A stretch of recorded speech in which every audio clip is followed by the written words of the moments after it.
What's up guys, my name is Adapt and welcome back to another formation review on the channel. So guys, in today's video I am going to be reviewing the 4-3-2-1 formation.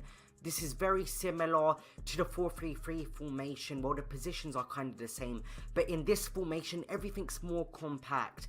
All the players are closer together and kind of in every position it's kind of a team effort. Everyone is helping each other, so it involves a lot of 1-2s. In this formation you're going to be like doing a lot of quick passes between players, and I'm going to show you guys my custom tactics, my player instructions, and what types of players you want in each position in this formation. And then we're going to have the review and the pros and cons and stuff like that, my overall rating and other things like that.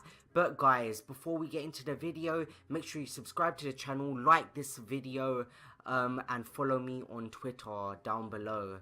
So guys, for your fullbacks and your centre backs, you just want speed. So your fullbacks, obviously pace is paramount. You need that pace to keep up with the quick attackers in this game, and you really want good physical. You want someone who's let's say Alexandro, for example, 5'11", he's the perfect left back with high work rates. He works very hard on the pitch and he's always in position. Now with Semedo, we've got high medium work rates, which isn't the best, but he's always getting back because of the player instructions I actually have on these players, so he doesn't get caught out of position. He's also on 10 chem as well, so that obviously helps a lot as well. Defenders, we have Sergio Ramos, who is obviously my thoughts on him are controversial in this game. I don't think he's the best centre back, but he gets the job done. I'd much rather have Boateng over him. But 76 pace, 88 defending, 83 physical. He isn't the worst, with an anchor chem style as well. High medium work rates, they're very good in this formation. And Chiellini, he has low high, which is very good because he's not going to push up, he's always staying back. So our three centre mids, we have Modric, Nainggolan and Rui Costa. Now for the middle in this formation, what I usually have is a defensive midfielder, someone who's big, who's gonna like get between cut passing lanes, he's gonna make interceptions and win the ball back for me. Someone like Matic, someone like Kadira or Pogba or something. But in this formation I put Rui Costa here simply because he will like get links with everyone. Everyone will get a link into him because he is an icon, and it hasn't been working out too badly because we've got Nainggolan and we've got Modric here. Two defensive players, but they can do everything. Like seriously, Nainggolan, I haven't seen a centre defensive mid as good as him. I'd probably say he's better than Vidal in this game. He can do everything. He can pass, he can dribble, he can shoot, he can defend. Like what can't he do? He's just a very physical player and he can pretty much do everything. Like if you can't get someone like Vieira, someone like Kullet or something, I'd look into like Nainggolan. Modric here, he's a small player, he's very quick and stuff like that, and he's very agile, so that's what you really want on the right. And on the left, like say if you were just having a full La Liga Santander thing here going on here. So in the middle, let's say we'd have someone like Busquets, same physique, does the same like job as him, Busquets or Casemiro. So we have Casemiro there. On the right, I'd have someone like Isco, an more attacking midfielder who's going to be a playmaker in the squad. And on the left, I'd have someone who's slower but has good passing as well, like Toni Kroos or something. In left forward here, we want speed. Physical's always good to have here. So left forward, I have Carrasco. He's a meta player in this game. Dembele, he's very agile and he knows how to get in between players. So that's what you want here, because obviously your front three are going to be working together and you're going to be doing a lot of like 1-2 passing, so passing is essential here as well. Dembele has 75 passing, but we've obviously got a finishing chem style on him. well, that really helps his physical and shooting. But you can put a chem style on him to improve his passing.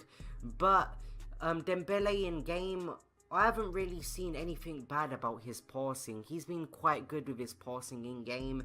If anything is bad about Dembele, I'd say his shooting, because he does seem to hit the bar a lot, and I have thought about replacing him for that reason. But other than that, his pace is good, his dribbling is good, his passing and stuff, that's okay. And 5-star weak foot and 5-star skill moves, which is always nice to see. Obviously, you can see 28 games, 15 goals, 11 assists. This is kind of the stats you want on your wingers here. If they're not like this, or your wingers aren't contributing a lot, then you have a problem there. You might need to look to replace the player, and he isn't. Then the player isn't kind of suited for this formation.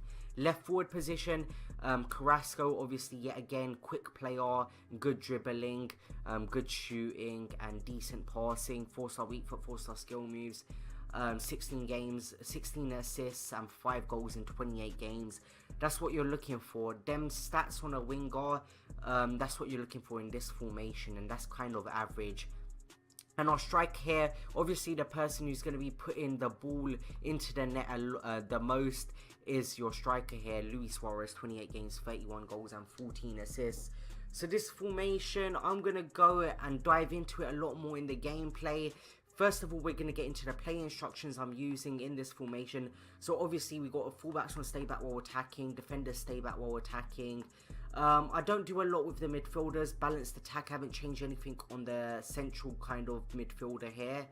On the left centre mid, I've got stay back while attacking on Nainggolan here, because he is a more defensive player, but he does push up a lot, but he does get back as well.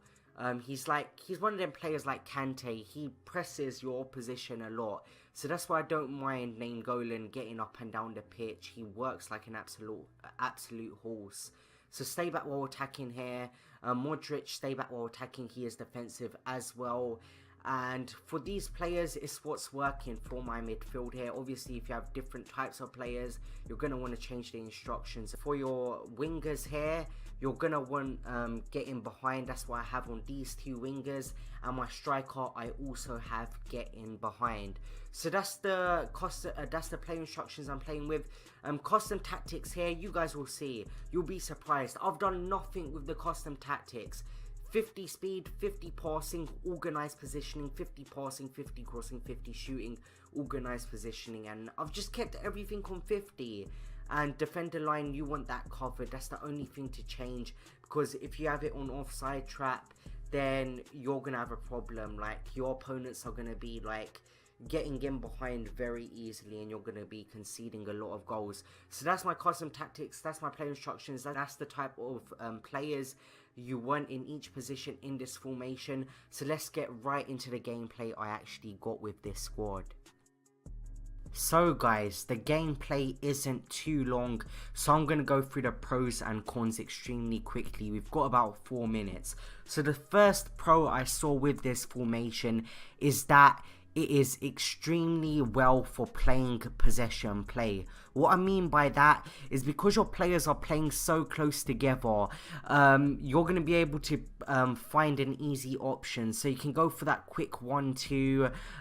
Really, like, you're going to, well, the distance you're going to have to make a pass isn't too far. So you're less likely to lose the ball. You can keep possession, and if your opponent doesn't have the ball, you can't concede goals. Like what you'll see in this gameplay is, with other formations, I'm conceding more goals than with what this team does. So that is the first pro, that you can keep a lot of possession with this formation, and you'll have majority of the ball if you play smart.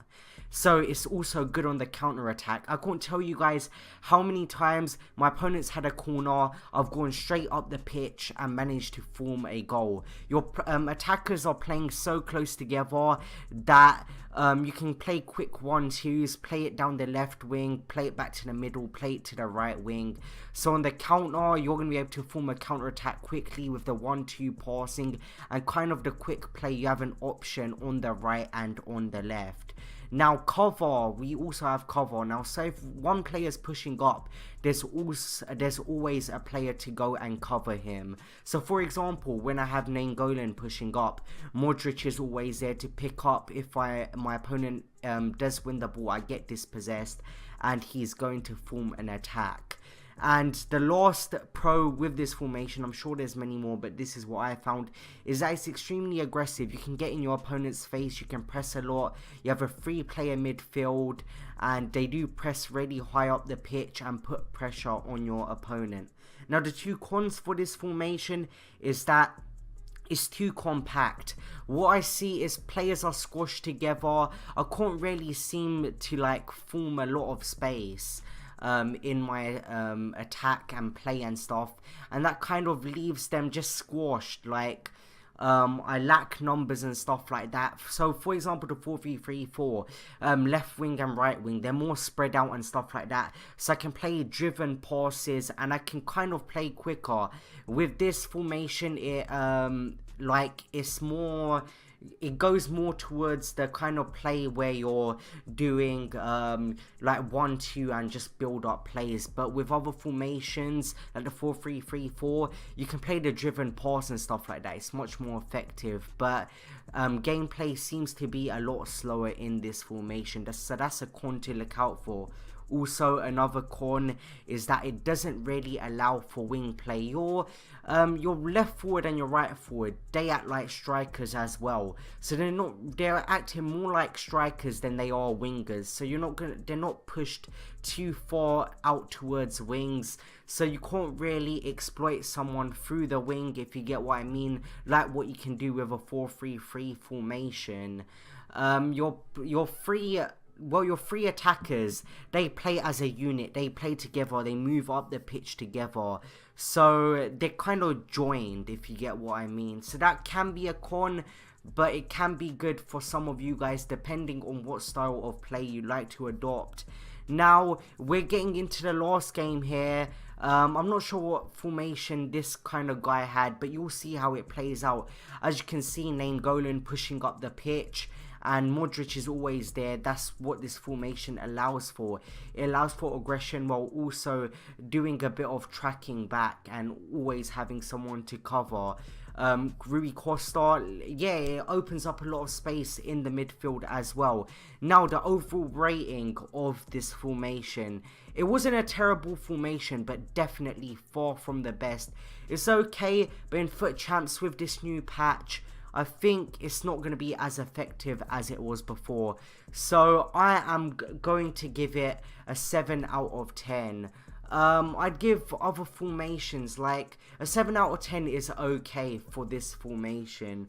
So that's what I rate it. If you guys enjoyed this video, smash that like button. Also make sure you subscribe to the channel and do all of that stuff. And I will see you guys in the next video. See you guys later. Peace.